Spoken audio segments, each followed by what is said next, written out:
Olá, boa noite.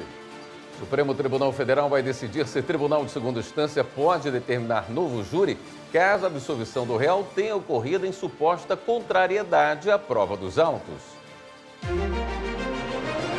Acordo intermediado pelo Supremo deve colocar fim à violência histórica em comunidade indígena no Mato Grosso do Sul. STF vai julgar ação que questiona a regulamentação de apostas desportivas online, as chamadas BETs. Justiça do Rio Grande do Sul autoriza operação contra a associação criminosa que tentava interferir no processo eleitoral.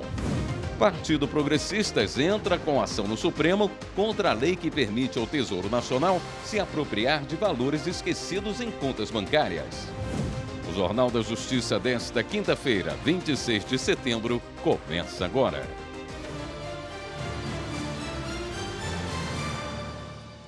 Um acordo entre indígenas, representantes proprietários de terras, estados e União, intermediado pelo Supremo Tribunal Federal, deve colocar fim à violência histórica na comunidade indígena da terra Nhanderu Marangatu, em Mato Grosso do Sul.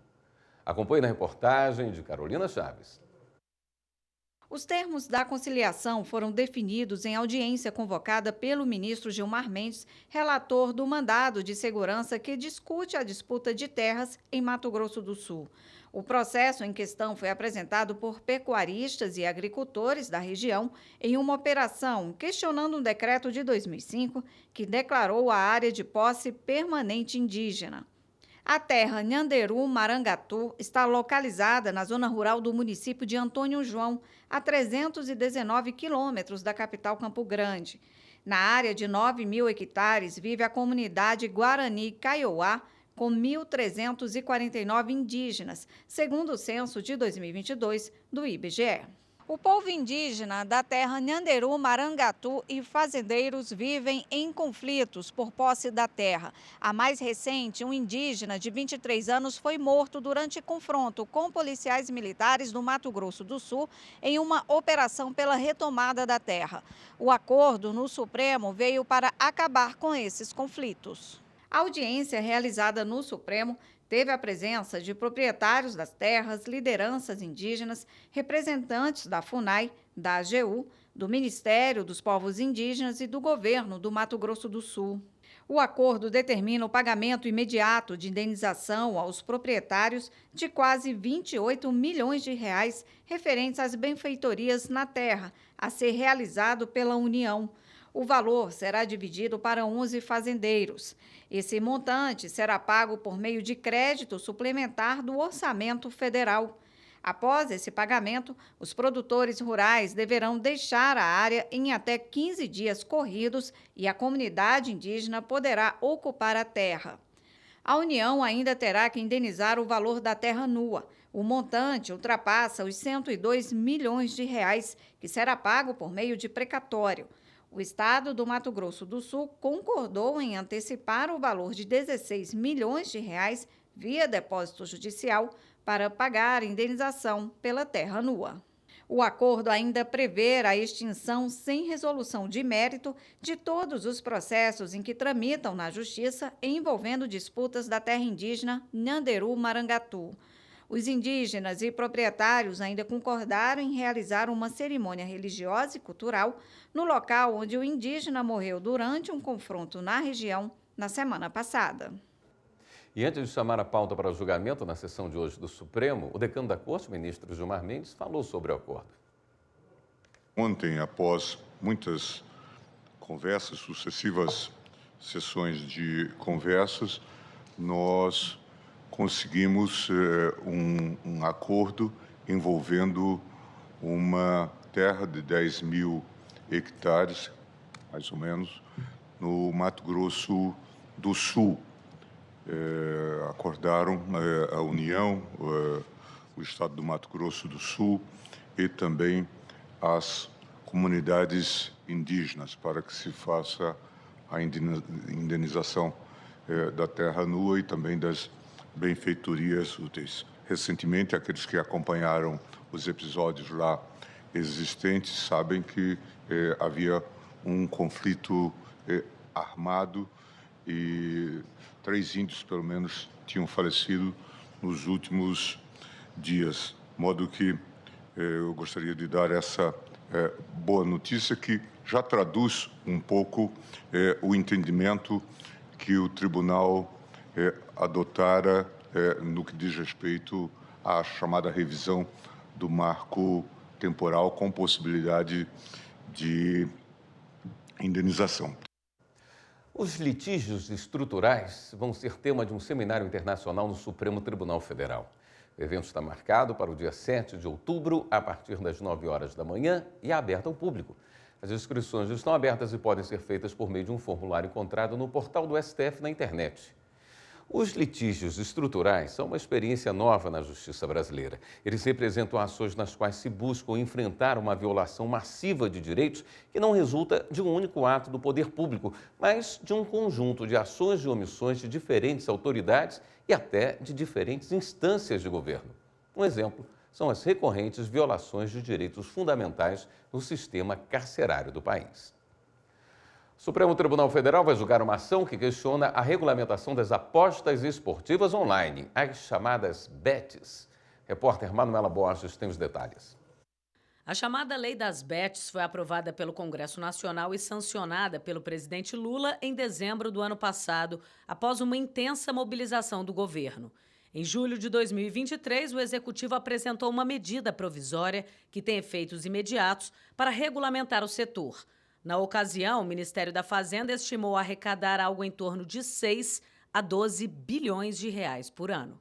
Mas a Confederação Nacional do Comércio de Bens, Serviços e Turismo, CNC, alega que a Lei das Bets viola a Constituição por comprometer a saúde fiscal das famílias. Segundo a CNC, a legislação que regulamenta as apostas esportivas online tem gerado uma série de problemas sociais, como, por exemplo, o endividamento das famílias de classes mais baixas, que acreditam na aposta como uma forma de mudar a vida. Para a Confederação, jogos valendo dinheiro na internet promovem e estimulam comportamentos financeiros de alto risco, inclusive entre crianças e adolescentes. E isso, na visão da CNC, impacta de forma negativa na economia do lar, no comércio local e no desenvolvimento social do país.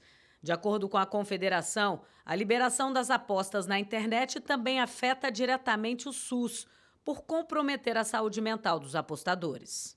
Um levantamento divulgado pelo Banco Central nesta quarta-feira revela que mais de 24 milhões de pessoas físicas apostaram dinheiro na internet em agosto desse ano, com pelo menos uma transferência de Pix para as empresas. O valor médio gasto pelos mais jovens em apostas é de R$ 100 por mês. Já os adultos chegam a desembolsar cerca de R$ 3 mil mensais para buscar a sorte no mundo virtual. Só nos 8 primeiros meses desse ano, os brasileiros gastaram 20 bilhões de reais por mês em jogos de azar na internet. Entre os 24 milhões de apostadores, 5 milhões eram beneficiários do Bolsa Família, programa que atende a pessoas de baixa renda. Esses beneficiários gastaram 3 bilhões de reais em apostas. Agora, a ação direta de inconstitucionalidade da CNC será analisada pelo ministro da Suprema Corte, Luiz Fux. Antes de apresentar o voto, o magistrado quer ouvir a posição da Procuradoria-Geral da República e da Advocacia-Geral da União. O Partido Progressistas entrou com uma ação no Supremo Tribunal Federal contra a lei que permite ao Tesouro Nacional se apropriar de valores relativos a depósitos judiciais de processos encerrados e de recursos esquecidos em contas bancárias.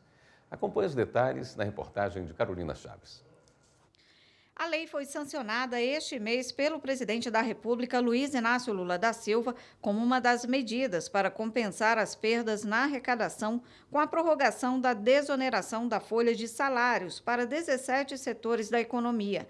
A norma reduz o prazo para o saque de depósitos judiciais de 25 para 2 anos e permite que o governo solicite aos bancos o dinheiro esquecido por clientes nas contas. São mais de 8 bilhões de reais. Segundo o Partido Progressistas, a apropriação dos valores viola o direito de propriedade previsto na Constituição. A legenda alega ainda que a demora no levantamento de depósitos ou a mera falta de atualização cadastral não implica renúncia ao direito sobre o dinheiro depositado. O relator do processo é o ministro Edson Fachin. O Supremo Tribunal Federal vai decidir se um tribunal de segunda instância pode determinar um novo júri caso a absolvição do réu tenha ocorrido em suposta contrariedade à prova dos autos. O caso tem repercussão geral reconhecida, ou seja, o entendimento do STF deverá ser aplicado em outros casos. O julgamento foi suspenso e deve ser retomado na próxima semana. Repórter Marta Ferreira tem mais informações. O júri popular, como é conhecido, o Tribunal do Júri, é responsável pelo julgamento de crimes dolosos contra a vida.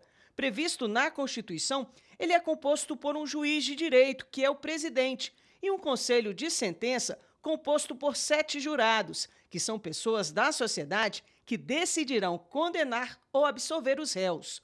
Os ministros julgam recurso em que se discute se um tribunal de segunda instância pode determinar a realização de novo julgamento pelo Tribunal do Júri, caso o réu tenha sido absolvido por quesito genérico, sem fundamentação específica, por motivos como clemência, piedade ou compaixão e em suposta contrariedade à prova dos autos. A discussão chegou ao Supremo porque o Ministério Público de Minas Gerais recorreu de uma decisão do Tribunal de Justiça do Estado. No caso concreto, houve um julgamento pelo Tribunal do Júri. O Conselho de Sentença absolveu um homem julgado por tentativa de homicídio. A justificativa para não condená-lo seria que a vítima do crime teria matado o enteado dele. O Ministério Público recorreu, mas teve o pedido de apelação negado pelo TJ Mineiro. De acordo com o Tribunal Estadual, a possibilidade de absolvição em quesito genérico por motivos como clemência, piedade ou compaixão é admitida pelo sistema de íntima convicção, adotado nos julgamentos feitos pelo júri popular. O caso começou a ser julgado no plenário virtual, mas um pedido de destaque levou a discussão para o recomeço no plenário físico. No recurso ao STF, o Ministério Público sustenta que a absolvição por clemência não é permitida no ordenamento jurídico e que ela significa a autorização para o restabelecimento da vingança e da justiça com as próprias mãos. A ata, diz o artigo 495, descreverá fielmente todas as ocorrências, mencionando obrigatoriamente, saliento eu, os debates e as alegações das partes com os respectivos fundamentos. Por quê? Senão para que possa o Tribunal de Justiça rever a decisão e, eventualmente, quando escandalosa, quando caprichosa, quando cerebrina, cassá-la e determinar que o Tribunal do Júri novamente se reúna e, eventualmente, senhor ministro-presidente, reitere a absolvição, se for esse o caso. Por outro lado, o Grupo de Atuação Estratégica das Defensorias Públicas Estaduais, o Movimento de Defesa da Advocacia e o Instituto de Defesa do Direito de Defesa defendem que rever absolvições baseadas em quesito genérico viola a soberania do júri. Então não se está aqui a falar de júri inglês, de júri francês, estamos falando do júri constitucionalmente estabelecido no Brasil e de uma lei aprovada como terceiro quesito e como suporte lógico anteceder os quesitos de autoria e materialidade delitiva para assim possibilitar o jurado a absolvição pela clemência, ou seja lá, por qualquer critério de consciência. O Procurador-Geral da República, Paulo Gonet, destacou que permitir absolvições sem conexão com as provas abriria brechas para fraudes, especialmente em casos graves como feminicídios e crimes cometidos por facções criminosas. Vamos estar abrindo margem para que a própria jurisprudência do Supremo seja ladeada, seja fraudada. A jurisprudência do Supremo diz: não cabe legítima defesa da honra. Se isso não puder, se esse quesito genérico puder abranger qualquer circunstância que não esteja respaldada em fatos que possam ser subsumidos a uma hipótese legal, nós vamos ter casos em que a resposta do terceiro quesito vai ser sim. Houve aqui, vamos absolver porque ele está defendendo, matou para defender a própria honra. O relator do caso é o ministro Gilmar Mendes, que negou o pedido feito pelo Ministério Público por entender que a decisão do Tribunal de Justiça de Minas Gerais deve ser mantida, porque está de acordo com a normativa constitucional e legal. A meu ver, em uma interpretação orientada pela soberania dos vereditos, não se pode admitir recurso da apelação por decisão dos jurados manifestamente contrária à prova dos autos, quando a absolvição for embasada no quesito genérico. Assim, o argumento da Procuradoria-Geral, no sentido de que não se pode admitir uma restrição recursal não prevista em lei, perde sustentação. A limitação está determinada pelo próprio texto constitucional ao prever a soberania dos vereditos e pelo Código de Processo Penal ao possibilitar a absolvição por qualquer motivo a partir do quesito genérico. A Justiça do Rio Grande do Sul autorizou uma operação contra a associação criminosa que tentava interferir no processo eleitoral. A repórter Manuela Borges tem os detalhes do trabalho realizado em parceria pelas polícias federal e civil do Estado. Os 17 mandados de busca e apreensão foram expedidos pela Justiça Gaúcha para investigar a associação criminosa suspeita de tentar interferir no processo eleitoral em cidades no interior do Rio Grande do Sul. 3 pessoas foram presas na operação, uma delas de forma temporária. A ação contou com homens das polícias federal e civil, além do apoio da Brigada Militar e da Polícia Penal. A polícia começou a investigar o caso depois que a Brigada Militar de Bagé atendeu uma ocorrência de invasão à casa de um candidato a vereador na cidade. A vítima e seus familiares relataram que homens encapuzados e armados os agrediram e fizeram ameaças motivadas por questões eleitorais. 2 dias depois, num comício na mesma cidade, uma pessoa também usando capuz disparou com arma de fogo em direção ao palco onde estava o político e fugiu. Dias depois, o autor dos disparos foi encontrado morto. A Justiça já havia expedido um mandado de prisão contra ele e, segundo a polícia, há indícios de queima de arquivo. As investigações indicam que uma facção criminosa ligada ao tráfico de entorpecentes estaria apoiando a adversária política da vítima. De acordo com os policiais, o objetivo dos ataques era colocar medo nos candidatos e eleitores para interferir no processo eleitoral. Além disso, a organização criminosa também estaria trabalhando para angariar votos e até emprestava imóveis para comitê de campanha. O Distrito Federal foi condenado porque uma paciente recebeu transfusão de sangue não prescrita e incompatível com o tipo sanguíneo dela. E traz os detalhes ao repórter Pablo Lemos. A paciente estava se tratando de uma tuberculose no Hospital Regional de Taguatinga, na região administrativa do Distrito Federal, em 2021. Segundo o processo, foi um enfermeiro que informou que havia sido prescrita uma transfusão de sangue. Após o início do procedimento, a mulher passou a ter calafrios, vômitos e desmaiou. Ela foi transferida para a UTI, onde permaneceu 1 mês internada. O relatório médico indicou que a transfusão de sangue era para outra pessoa. A primeira vara da Fazenda Pública reconheceu o dano moral, mas o Distrito Federal recorreu, alegando que a paciente recebeu o tratamento adequado, apesar do erro, e que, por isso, a indenização não seria necessária. O recurso foi julgado pela 7ª Turma Cível do Tribunal de Justiça, que verificou que as provas demonstraram que a paciente passou a sofrer de insuficiência renal aguda. O TJ destacou que o risco de morte e a piora considerável no estado de saúde da paciente decorrem da falta de protocolos mínimos, como a conferência do prontuário e a verificação da tipagem sanguínea. A Justiça aceitou parte do recurso do Distrito Federal e fixou a indenização em 50 mil. O valor vai ser pago aos sucessores da paciente que foram habilitados no processo após a morte dela em 2023. 2 livros da área jurídica foram lançados ontem à noite na Biblioteca da Suprema Corte. Viviane Novaes. Uma das obras é sobre o Supremo Tribunal Federal na era Vargas, período de 15 anos de Getúlio Vargas na presidência da República.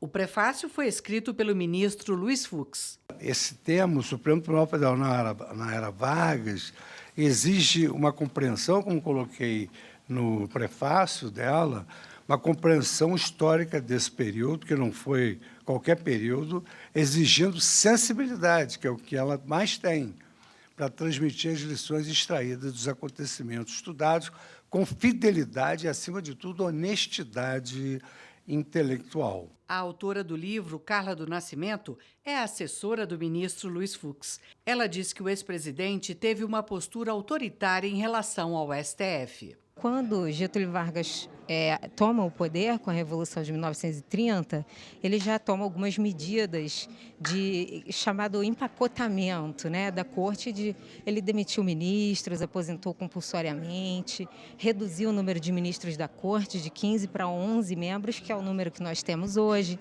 E aí o Supremo começa a funcionar sob um regime que põe uma espada de Damocles em cima da cabeça dos ministros, né? Também foi lançado o livro Federalismo Fiscal e Políticas Públicas.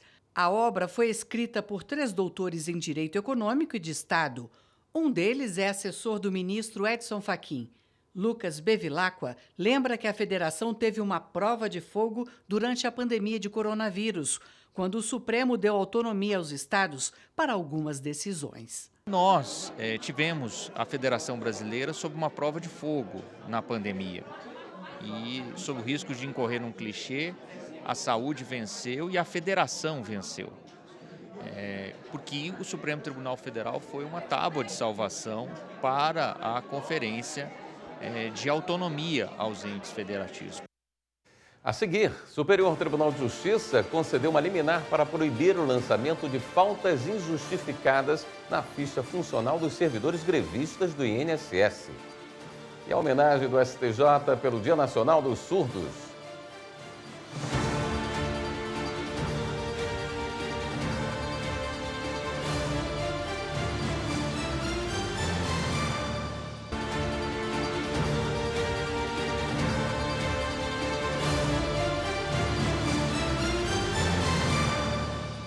Numa operação nesta quinta-feira, o Grupo de Atuação Especializada no Combate ao Crime Organizado do Ministério Público do Rio de Janeiro prendeu 4 policiais militares e apreendeu 28 armas, além de munições e até granadas.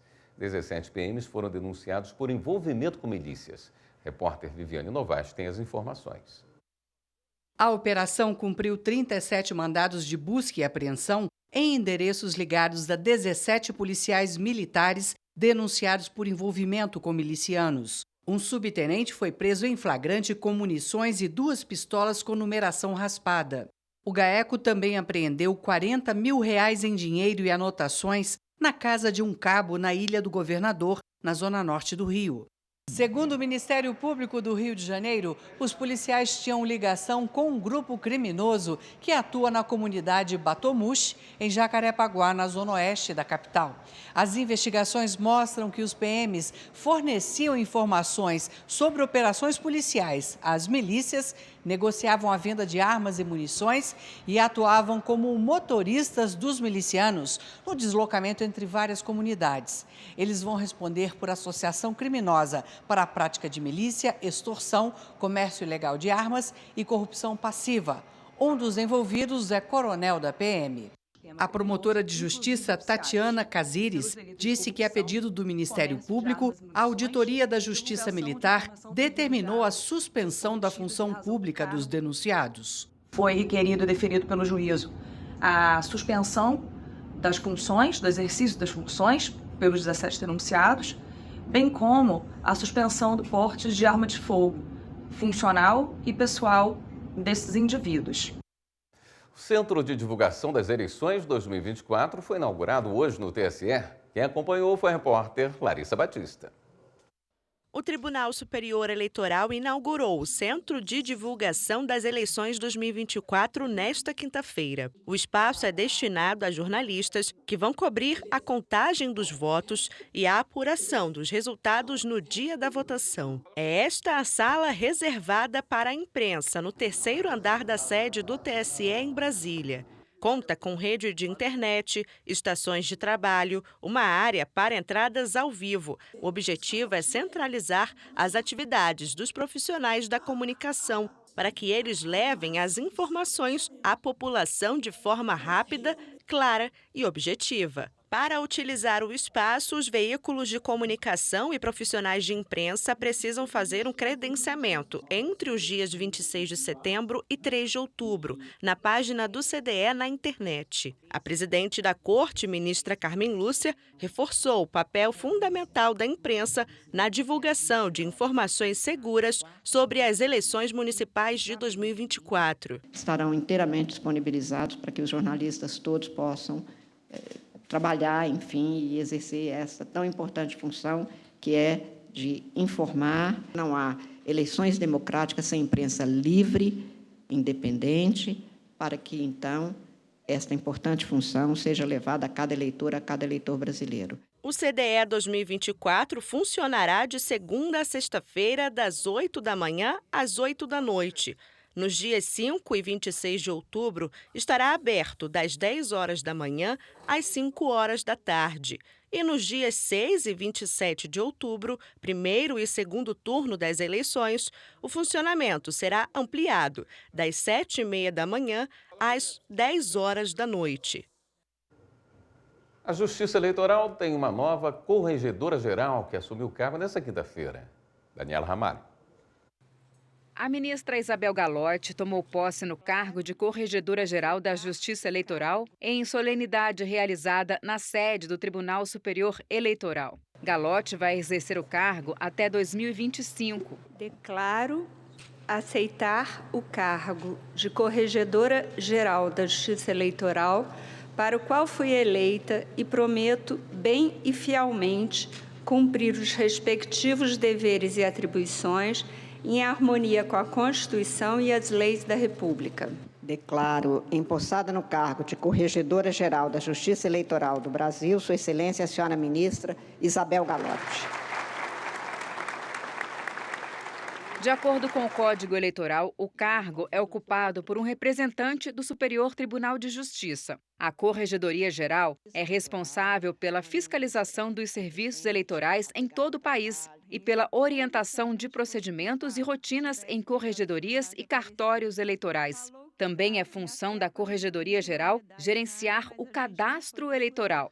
A presidente do TSE, ministra Carmen Lúcia, ressaltou as qualidades da nova corregedora. Da sorte do Brasil de ter na Corregedoria-Geral da Justiça Eleitoral uma ministra competente, apegada ao trabalho, dedicada às missões superiores que a Justiça Eleitoral, como a Justiça de uma forma geral tem, com a cidadania brasileira, em termos de ética, responsabilidade, compromisso e trabalho.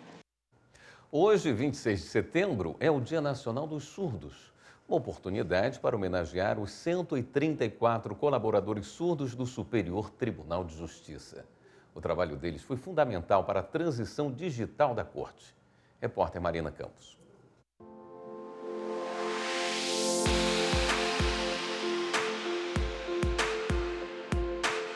Eles foram responsáveis por transformar o STJ numa corte 100% digital. Um trabalho de sucesso que foi ampliado com a virtualização dos processos do novo Tribunal Regional Federal da 6ª Região, do TRF1 e dos livros da Biblioteca do STJ. Agora, a nova missão é digitalizar as edições do Diário de Justiça de 1949 a 1989. Esse trabalho é um trabalho que tem uma repercussão gigantesca, que a gente não tem nem como mensurar isso. Por quê? O trabalho, ele é um trabalho memorial. Então, qualquer pessoa, em qualquer tempo da história, que queira fazer uma pesquisa sobre algo que foi publicado no Diário de Justiça, vai estar lá digitalizado para todos. Há 15 anos, o STJ assumiu o papel de destaque na luta para eliminar barreiras que dificultam a plena participação dos surdos na sociedade. Atualmente, o tribunal conta com uma equipe de 134 colaboradores surdos que trabalham nesta seção, responsável pela digitalização de processos. E a contribuição do trabalho deles para a transformação do tribunal foi ressaltada pelo presidente da Corte, ministro Herman Benjamin, durante uma cerimônia em comemoração ao Dia Nacional dos Surdos. O evento contou com a participação de diversos ministros e dos colaboradores com seus familiares. Nós estamos diante de um exemplo e temos que nos orgulhar deste exemplo mas o crédito não é de quem dá a casa e paga o salário. O crédito é daqueles seres humanos que dão o melhor de si. E que extraordinária capacidade que vocês têm para ajudar a prestação jurisdicional no nosso país. Presidente da Comissão de Acessibilidade e Inclusão do STJ, o ministro Sérgio Coquina destacou a excelência do trabalho desempenhado pelos colaboradores surdos. Onde se lê deficiência, né? Bem ao lado, juntinho, né? De braços dados, ali nós detectaremos a existência da eficiência. O compromisso do STJ, sem dúvida, né? É com todas as pessoas com deficiência. Moisés e a esposa Estefânia são colaboradores do STJ. Juntos, comemoraram a oportunidade de continuarem a desenvolver o trabalho de digitalização na corte. Quando ele começou aqui, ele viu que aqui era um lugar de fácil comunicação, né? Fora daqui é muito difícil. Ele percebe que a maioria dos surdos sofrem. E aqui no STJ é muito bom por conta que a digitalização ela proporciona uma troca, uma ajuda, mais comunicação fácil. Então, aqui é mais fácil de se desenvolver. Ela começou a se desenvolver melhor na digitalização e ela se sente muito feliz por o STJ acreditar neles. Bruno trouxe a família para a cerimônia e disse que se sente respeitado no tribunal. Ele percebeu que aqui era um primeiro lugar onde ele poderia trabalhar com muitos surdos, né? Ele teve essa experiência de trabalhar na digitalização e acabar fazendo um trabalho mais profissional. Hoje em dia já tem 15 anos que ele está aqui, né? Então é muito especial estar aqui trabalhando com todas essas pessoas. Ao final do evento, todos os colaboradores e os ministros fizeram registro do momento.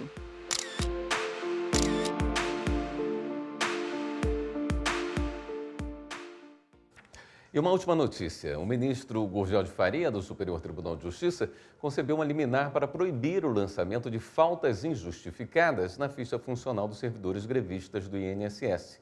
A Federação Nacional dos Sindicatos de Trabalhadores em Saúde, Trabalho, Previdência e Assistência Social entrou com ação contra ato do presidente e do diretor de gestão de pessoas do Instituto, que determinou esse tipo de registro para ausências dos servidores que aderiram à greve que começou no dia 16 de julho. Segundo o ministro, o STJ entende que a adesão ao movimento é direito constitucional, não é falta grave e nem pode ter repercussão negativa na ficha funcional do servidor. A decisão vale até o julgamento definitivo do mandato de segurança pela primeira sessão do STJ. Esta edição do Jornal da Justiça fica por aqui. Uma boa noite para você. Até amanhã.